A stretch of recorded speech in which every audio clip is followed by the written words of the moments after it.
Bonjour, comme vous le voyez, nous sommes donc revenus sur le chantier pour mieux comprendre ces enjeux. Nous nous situons dans un GPRU qui est un grand projet de renouvellement urbain dans le secteur Binet. C'est un secteur très vivant, proche des plus de Clignancourt.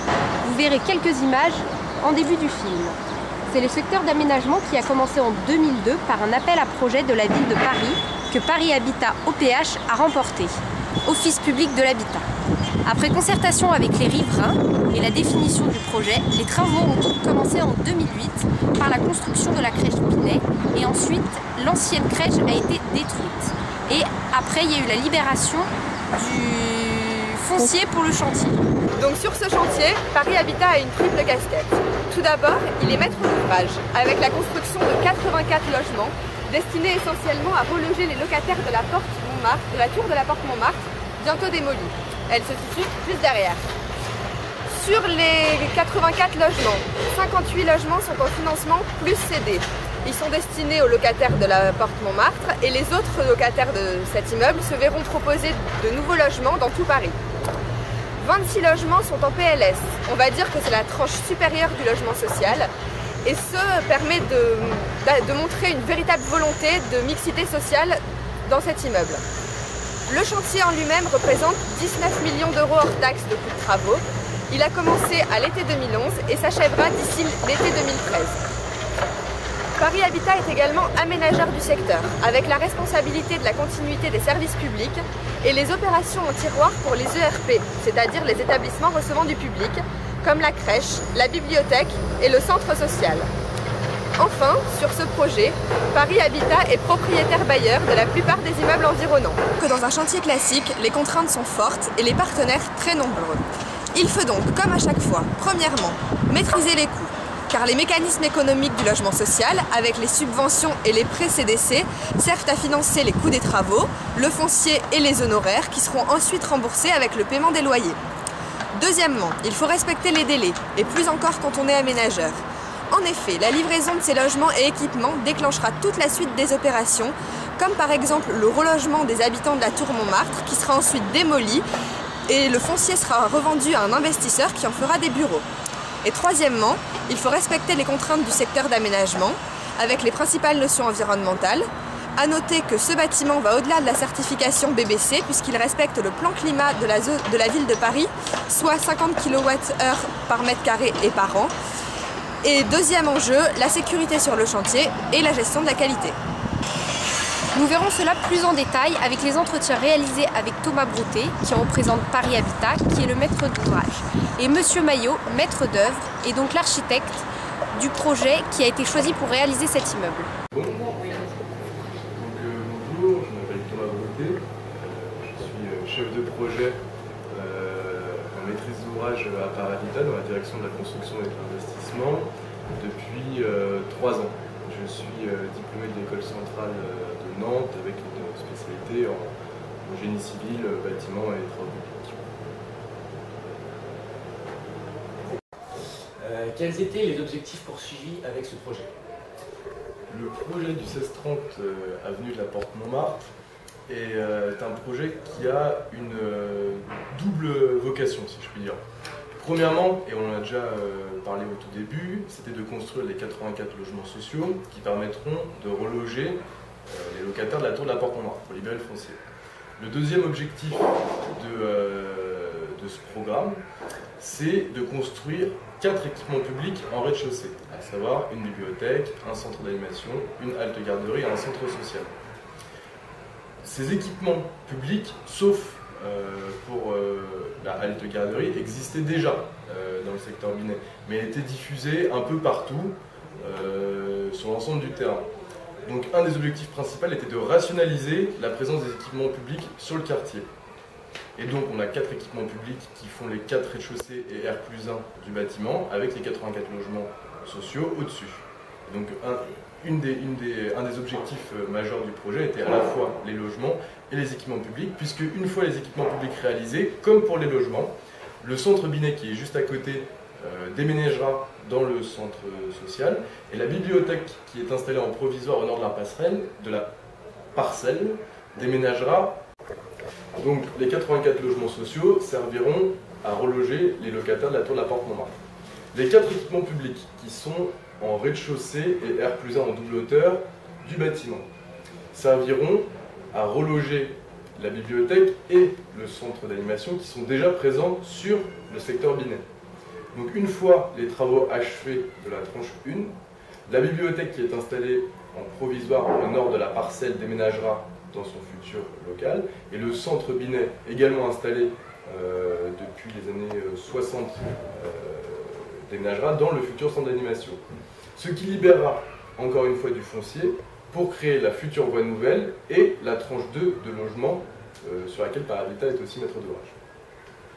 Donc c'est ce qu'on appelle des opérations tiroirs. C'est exactement des opérations tiroirs. On est tout à fait dans le cadre d'opérations tiroirs.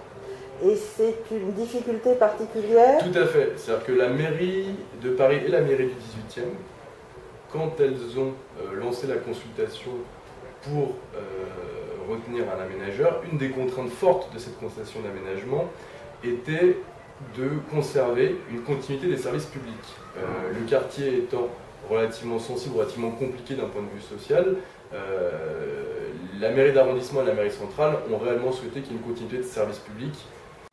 Pourquoi le projet architectural a-t-il été choisi? Une des vraies volontés dans la fiche de l'eau qui a été remise par l'architecte coordinateur du secteur d'aménagement était d'avoir une vraie transparence sur le cœur d'îlot.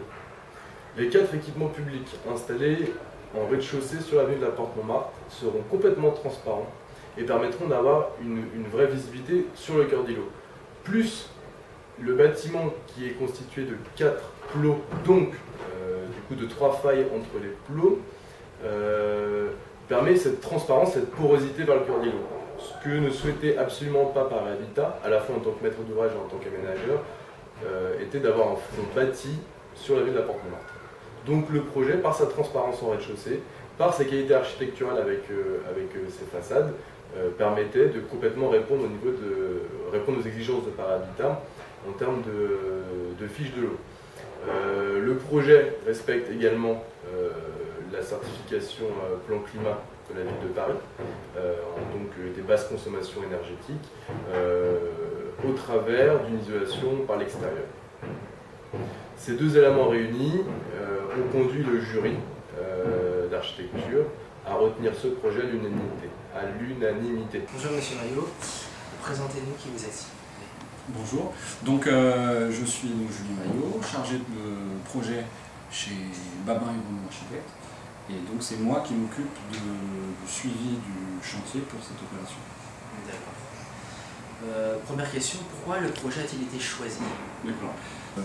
Avancé lors du concours comme étant les points, on va dire, forts ou structurants du projet. Ouais, donc alors les points forts et structurants du projet, ils sont, donc, bien évidemment, c'est une réponse à une question qui est posée, hein, la proposition de concours. Donc il y a un cahier des charges qui est imposé aux concurrents. Alors sur l'opération, il y avait, en termes de cahier des charges, le fait de pouvoir intégrer dans le projet à la fois des logements et à la fois des équipements.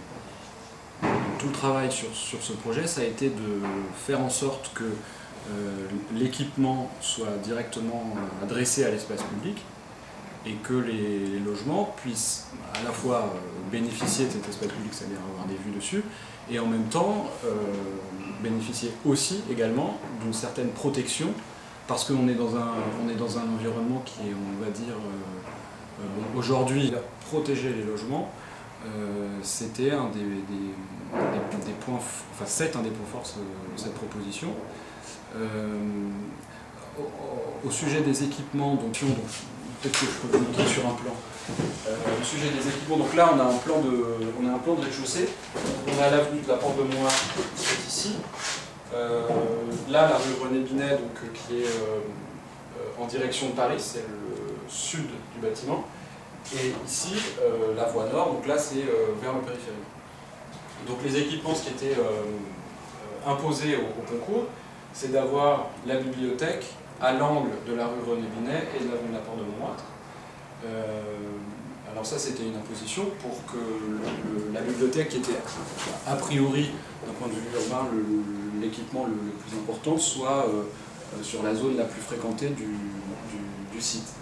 Et ensuite, on a la halte garderie et le centre social qui sont donc le deuxième plot d'équipement. Et le dernier qui est le centre d'animation, qui est lui le dernier plot. Le centre d'animation, lui, il est orienté vers les... puisque derrière, il va y avoir des... alors, si on parle... Les objectifs du chantier, c'est les objectifs du projet. C'est-à-dire que le chantier, enfin moi en l'occurrence mon travail sur le chantier, c'est de faire en sorte que ce qui a été défini premièrement au concours, mais ensuite tout au long des études, c'est-à-dire qu'entre le moment où le projet est sélectionné en phase concours et le moment où le chantier démarre, il y a bien souvent 2, 3 ou 4 ans qui peuvent se passer. Et pendant ce laps de temps, on va, depuis une proposition concours, aboutir le projet pour pouvoir donner le top départ pour les travaux. Donc la difficulté de répondre aux exigences du chantier, j'allais dire, c'est plutôt à l'entreprise qu'il faut les poser, puisque c'est nous qui leur imposons quelles sont les exigences du projet en l'occurrence. Maillot, quelles sont les relations entre l'entreprise et l'architecte? Alors, relation entre l'entreprise et l'architecte. Sur un champ de conditions, il a été défini dans les études. Et l'entreprise, son rôle, c'est de faire en sorte qu'elle soit au plus près de la prestation qu'on lui demande de réaliser. Donc ça, c'est, on va dire, l'état d'esprit qu'il faudrait qu'il y ait, on va dire, altéré par des conflits qui opposent donc la maîtrise d'œuvre qui dirige l'exécution de ces travaux et l'entreprise. Donc les relations, elles sont, quand tout se passe bien, enfin on va dire que de toute façon, elles sont ce qu'elles sont, dans la mesure où il faut qu'elles soient bonnes, parce qu'on vit quand même ensemble pendant, sur ce chantier, c'est plus de 18-19 mois, donc c'est une période assez longue. Donc on a tous intérêt à ce que, puisque en fait l'entreprise a une interprétation du bâtiment, c'est-à-dire que quand elle a répondu au marché, elle a eu une analyse du projet, et elle a répondu selon certains critères qu'elle a jugé bon d'analyser. Et ces critères, ils sont fatalement, cette analyse qu'a fait l'entreprise, elle est fatalement très différente, ou en tout cas différente, de l'appréciation qu'on a, nous, la maîtrise d'œuvre du projet. Donc il y a forcément des points de friction, on va dire, où on fait en sorte que, à la fois, nous, on soit satisfait du résultat qu'on va obtenir, et en même temps, il faut aussi que l'entreprise puisse réaliser ce qu'on lui demande. Après, sur ce chantier-là en particulier, je pense que c'est un chantier qui est assez complexe. Quand je dis complexe, c'est-à-dire qu'il y a un degré de complexité important. Degré de complexité, tous les bâtiments sont répertoriés comme ça, avec différents degrés de complexité. Celui-là, il est assez complexe parce que, déjà structurellement, il y a des fortes contraintes, et puis nous on a, comme je disais tout à l'heure, donc là structurellement déjà, il y a pas mal de contraintes. Et puis nous on est un cabinet qui, comme j'allais dire tous les architectes, regardons beaucoup les détails. Donc pendant les études on dessine beaucoup les détails, et quand une entreprise arrive là avec du gros œuvre, ils n'ont pas nécessairement tout de suite intégré tout ce qu'il y avait derrière, la position d'un voile, la position d'un poteau, etc. Donc je dirais les points de friction, ils sont là, c'est-à-dire que nous, on est très attentifs à certaines choses, et tout notre travail, c'est d'arriver à faire comprendre à l'entreprise pourquoi on est aussi attentif sur tel ou tel point. Je voulais vous dire un grand merci au nom de toute l'équipe de nous avoir accordé cette interview qui, je l'espère, sera bénéfique pour peut-être gagner.